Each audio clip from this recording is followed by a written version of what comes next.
Assalamualaikum warahmatullahi wabarakatuh. My name is Yudantika Pratiwi from 5G class. Today we will learn about media in language teaching.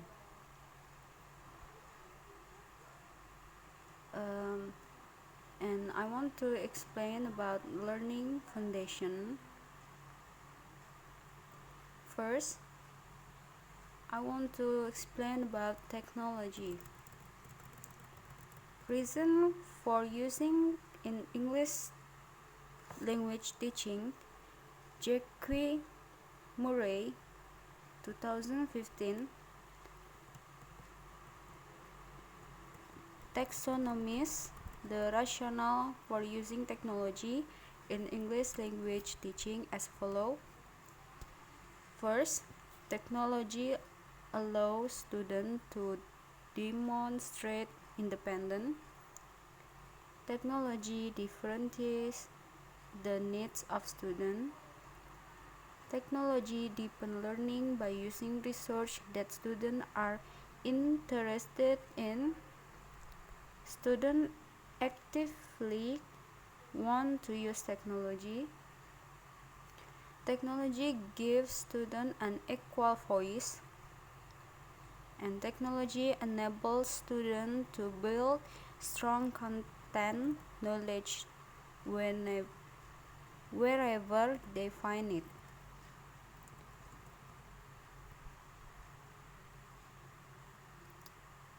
English language students are highly implicated in and motivated by the use of the modern technologies such as TV, computer, internet, e-dictionary, email, blog, audiovisual, video, and DVDs or VCDs. And drawbacks of using technology in English language teaching. First, many teachers and students have limited access to modern technology. The role of the teacher can be relegated in case where students become over reliant on modern technology. It can reduce students' social activities by consuming most of their free time. And the next, I want to explain about media. Media can make the information more attractive. Picture and real objects are easily processed to catch and hold children's attention.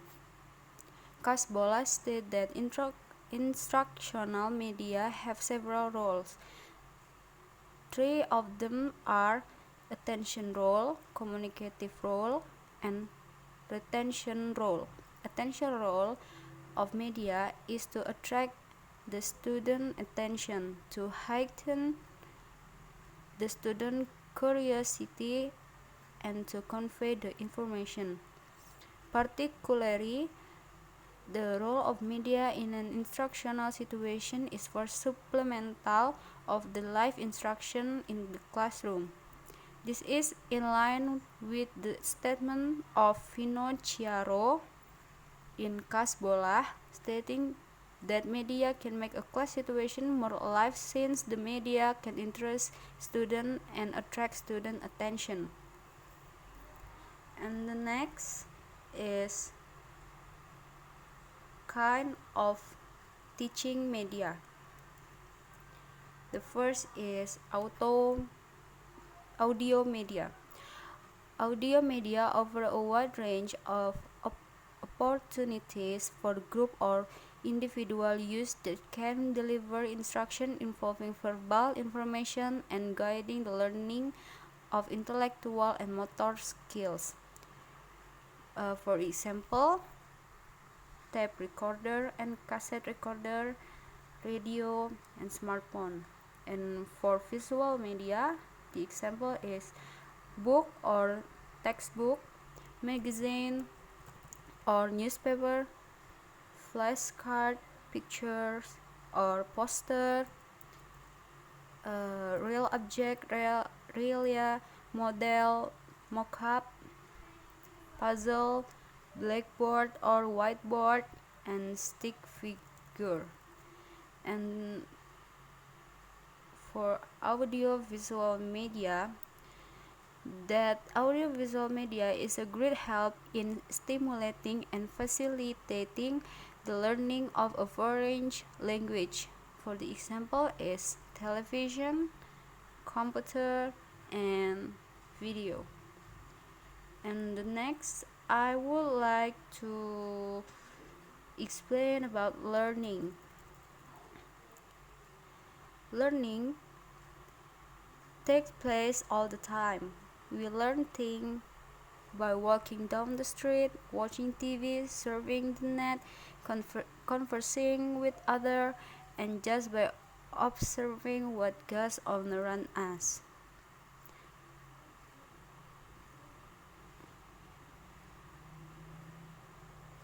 Media and technology in education has many approaches, but there are two major approaches for using media and technology in education.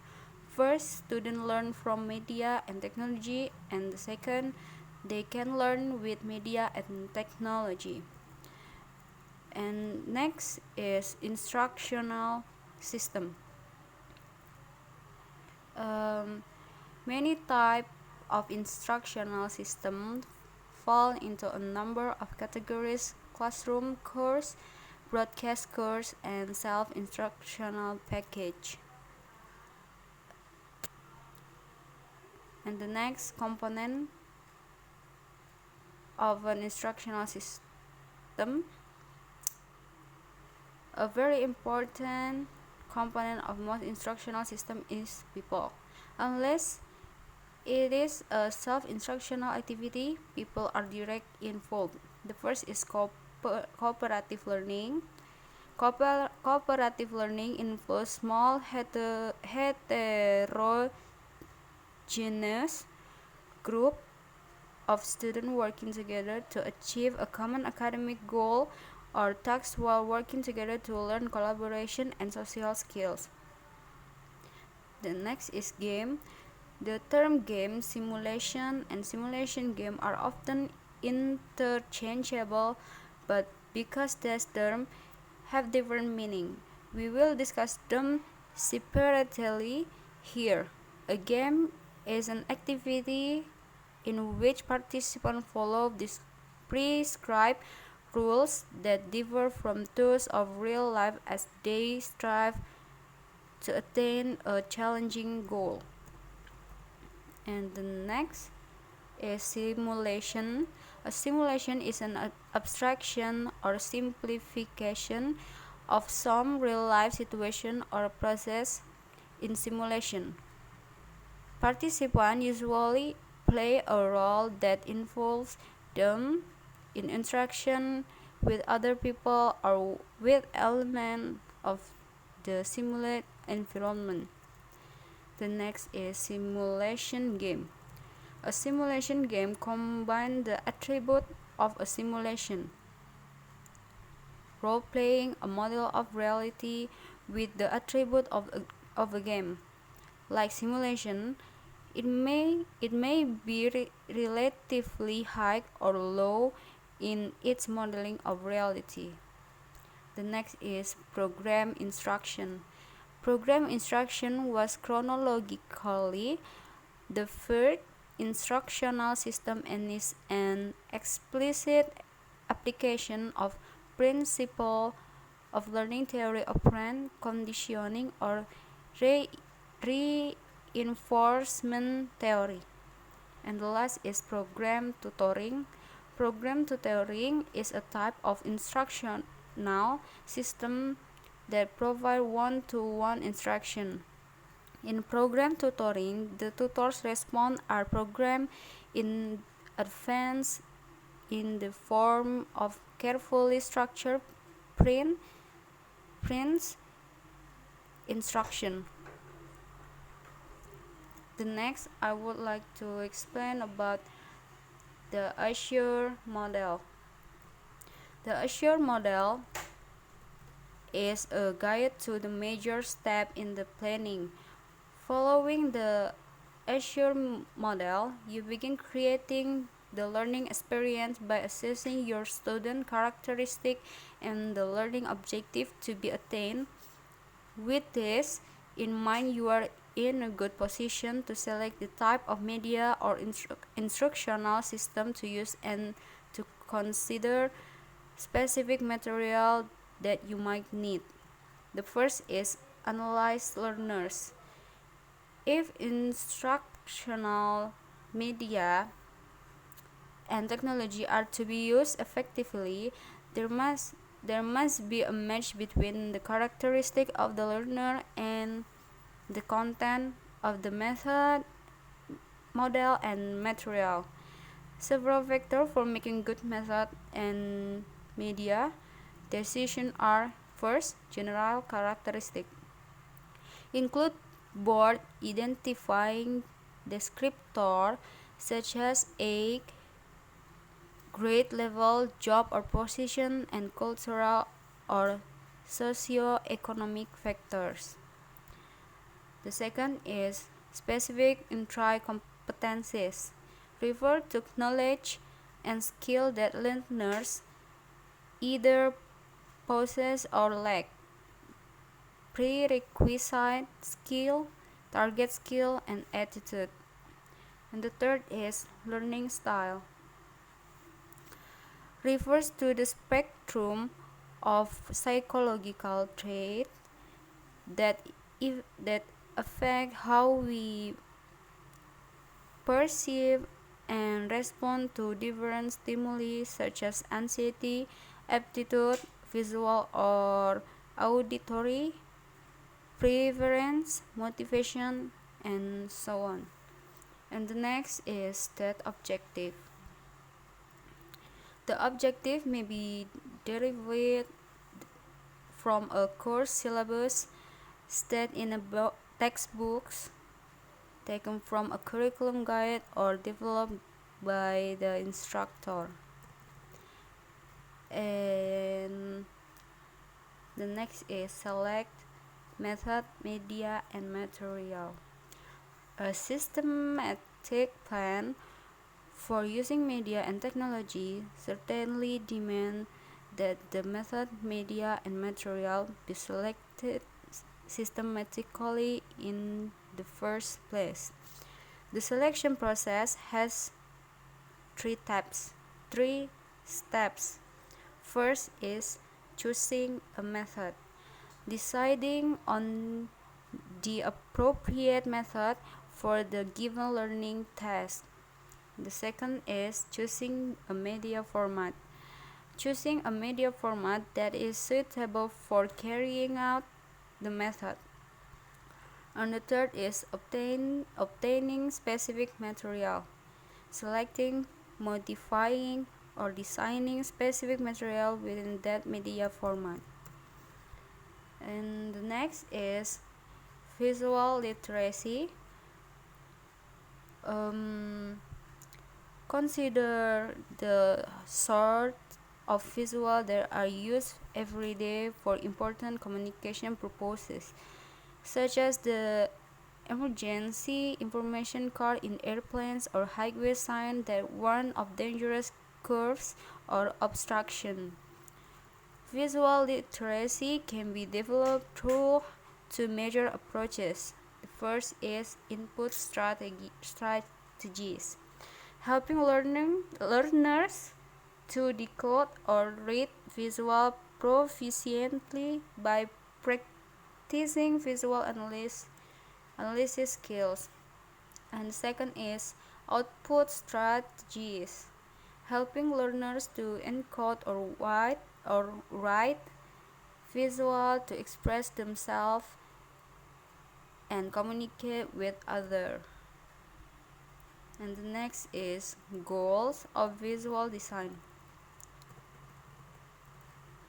ensure legibility. A visual cannot even begin to do its job useless unless all viewers can see the word and image.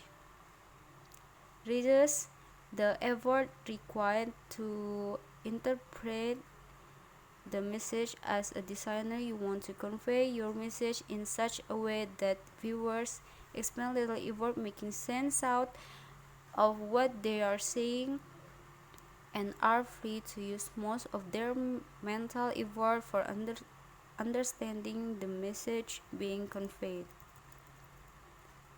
Increase the viewer's active engagement with the message. Your message doesn't stand a chance unless people pay attention to it. Focus attention on the most important part of the message. The next is process of visual design. This section outlines a set of procedures for carrying out visual design in such a way that these goals are enhanced. We will group this decision into three sets. The first is element, selecting and assembling the verbal or visual element to be incorporated into the display. And the second is pattern, choosing an underlying pattern for the element of the display. And the third is arrangement, arranging the individual elements within the underlying pattern. Pattern. It is very important to attract the viewer's sight so they will flow across the display in front of them. There should be some elements to include in the visual display shown. The first is alignment. It is considered to be most effective way to establish a display with a clear visual relationship to each other so the viewers can understand more about the message being conveyed.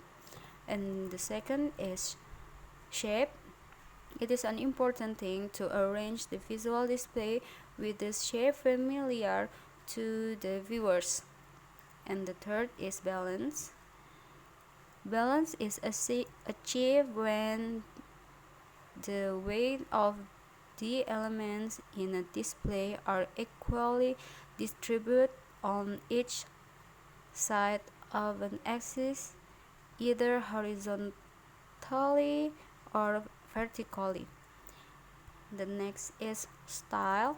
Different audience and setting call for different design style. And the last is color scheme. In displaying material, color plays an important role. Thank you.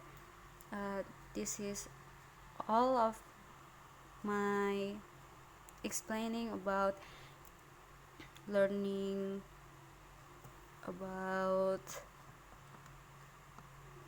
from foundation. I'm so sorry for the mistake that I've done. Wassalamualaikum warahmatullahi wabarakatuh.